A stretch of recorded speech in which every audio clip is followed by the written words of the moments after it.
Self-confidence means willingness to do whatever it takes to achieve. Some people say, well, I'll do it for a little while and see what happens. You know, I'll try a couple of things. If that doesn't work, I'm out of here. And all of us know that that kind of person doesn't have much of a future.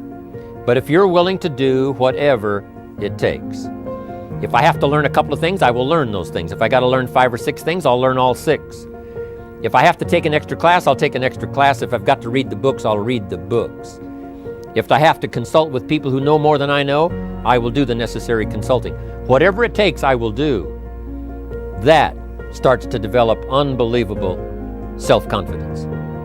Self-confidence also comes from the ability to rise above your circumstances, to rise above what happens, the petty little things, the discouraging things that would sink everyone else's ship except yours, that would cause someone else to quit early in the day, but you keep going.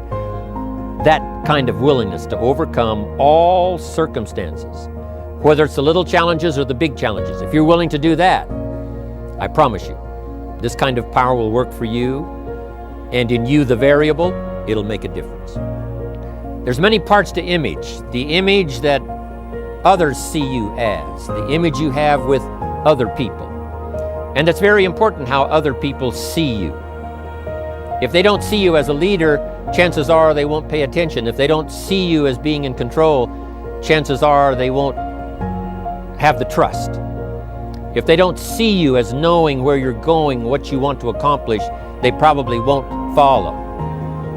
But if people can see you, if you have the image of someone that's in charge, in control of your life, your future, your destiny, in control of the situation, if they see that, that kind of image is powerful.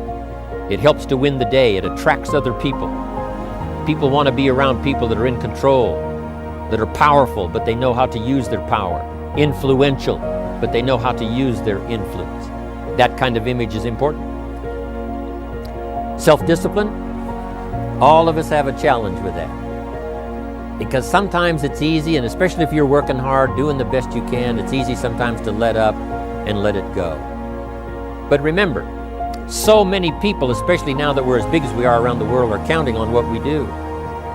At home office, they have to be careful.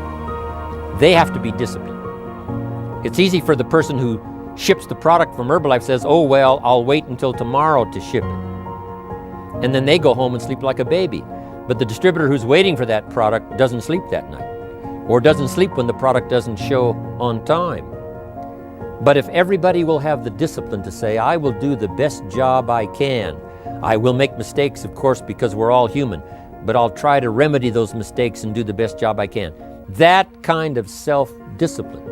I want to suggest that you make up your mind you're going to get in what we call the success zone. It's a way of thinking. Now, get this. If 95, 96% of the population are blowing it, if 1% of the population are earning about 95% of all the money, you're not going to get a whole lot of people agree with what you're doing. Most people are going to look at you kind of strange. What are you going there for? You went there last month. What are you listening to that for? You listened to that before. What are you reading? What do you read the same book over and over for? They don't understand. And you see, they're advertising their ignorance by the questions they ask. When we get into the success zone, everything in our life starts to change. But understand this, you're going to be a bit of an odd. You're out of the box. You're not one of the masses. And when you get out of the box, your whole world starts to shift. I'm getting more and more intrigued by mindset, because I used to think of it as fluffy, like self-help, and now I think of it more as strategy. What's your strategy in life? Somebody asked me on Instagram after I posted this, Gary, if the mindset has been skewed, how can you bring it back? And I answered with, by surrounding yourself with people who have the mindset you aspire to. My friends, please understand that mindset is controllable in the same way that all our opinions are controllable.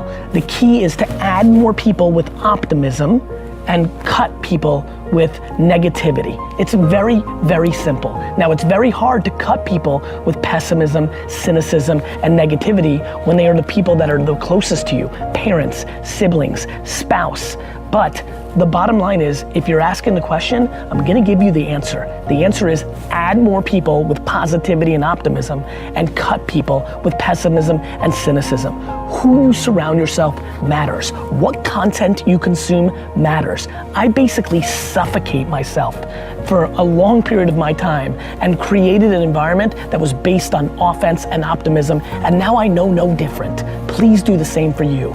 Make that move. Mold, and I mean mold, your mindset by what you consume and with whom you consume it. The thing about self-discipline is that it is necessary for everything you do in your life. You have to be self-disciplined. If discipline comes from somewhere else, it's very, very hard to remain consistent because you tend to resist. It's wild because I see trainers and they're in the gym with people, and the guy or girl that they're working out hates their workout, hates it, because the discipline is coming from somewhere else. It's something that you dread every time you go in. You don't really want to do it. It's like, but oh no, my trainer's here. He's about to, beat me up and make me feel crazy. Well, the truth is, every trainer should work his way out of your life. Anybody who's working you out, your teachers, your trainers, your people, they have to train you to get out of your life. So you can go ahead, do your own workout, do your own thing, practice self-discipline.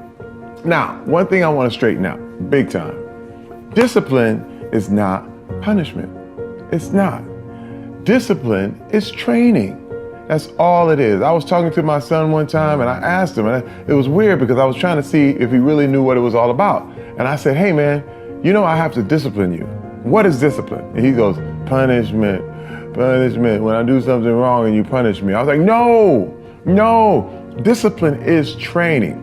If you change your mindset, and really focus it on what discipline really is, you start to welcome discipline. You welcome self-discipline into your life. The best of the best already want it more than anybody else. There's a reason they're the best.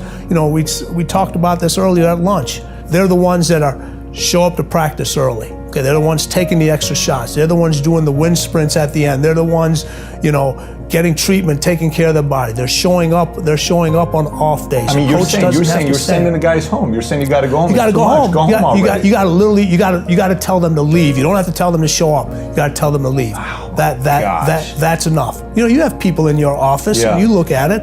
How many employees do you have now? We got 4,200 agents. 4,200 agents. Okay, out of 4,200 agents. Okay, if you put them all in the room, okay, and you were able to put them all in one shop together, all right, and say your hours were 9 to 5, okay, you'd have 4,200 people in here from 9 to 5 o'clock, from 5 o'clock. After 5 o'clock, you may have 500. After 7 o'clock, you may have 200. After 9 o'clock, you may have 5. And then guess what? At the end of the day, there's going to be one light left on.